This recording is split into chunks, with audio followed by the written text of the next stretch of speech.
Amigos, paz y bien, y feliz Navidad. Todavía estamos en el tiempo de la Navidad.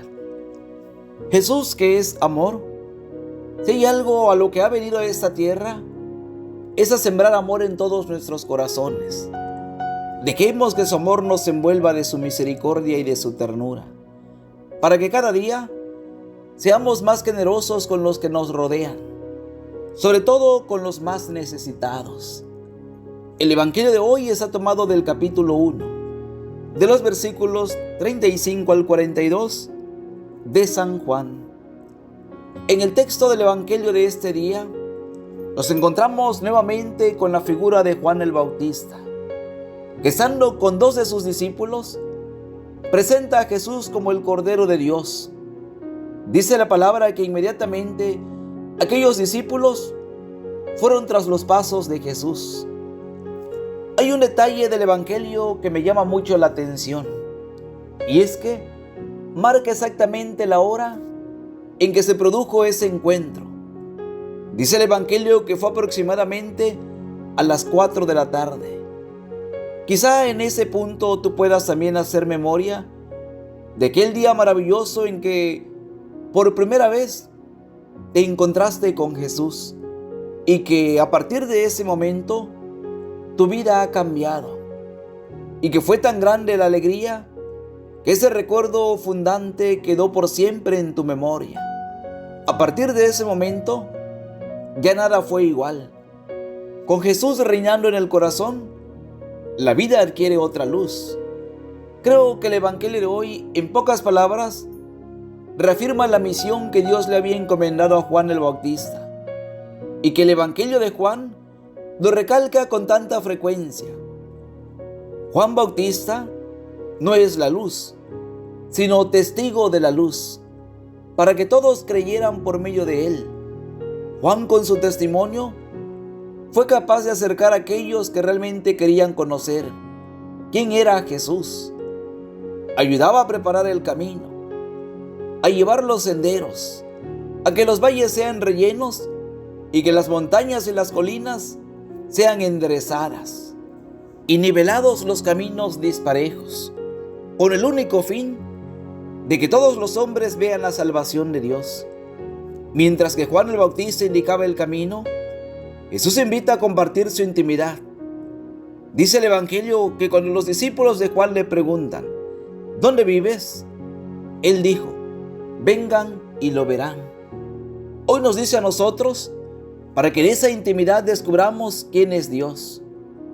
Juan además señala a Jesús como el Cordero de Dios que quita el pecado del mundo.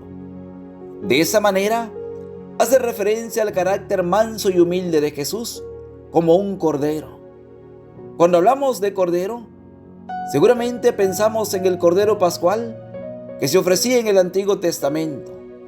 San Pablo nos dice en la primera carta a los Corintios, en el capítulo 5, versículo 7, porque Cristo, que es el Cordero de nuestra Pascua, fue muerto en sacrificio por todos nosotros.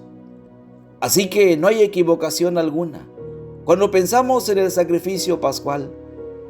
Cristo es el sacrificio de nuestra liberación, de nuestra salvación. Juan dice: el Cordero de Dios que quita el pecado del mundo. Jesús es aquel que realiza el sacrificio definitivo para quitar los pecados del mundo, para salvarnos y liberarnos de nuestros pecados. Él es el sacrificio pascual en plenitud, porque dio su vida para quitar el pecado del mundo. Hay mucha diferencia entre el sacrificio que se usaba en el Antiguo Testamento de un cordero y el sacrificio definitivo de Jesús. En el Antiguo Testamento, la gente ofrecía el sacrificio de un cordero para expiación de sus propios pecados, para expiación de un pecado y de una sola persona. La persona tenía que proveer el cordero que se iba a sacrificar. Lo interesante con el sacrificio de Jesús es que quien provee ahora la víctima es el Padre Celestial, quien nos da su Hijo único. En el Antiguo Testamento había que ofrecer muchos sacrificios, y cada sacrificio se hacía por una sola persona y por un solo pecado. En cambio, el sacrificio de Jesús es para todos, no para una sola persona. Por eso dice Juan que es el Cordero de Dios que quita el pecado del mundo. Ahí está lo bonito del sacrificio de Jesús.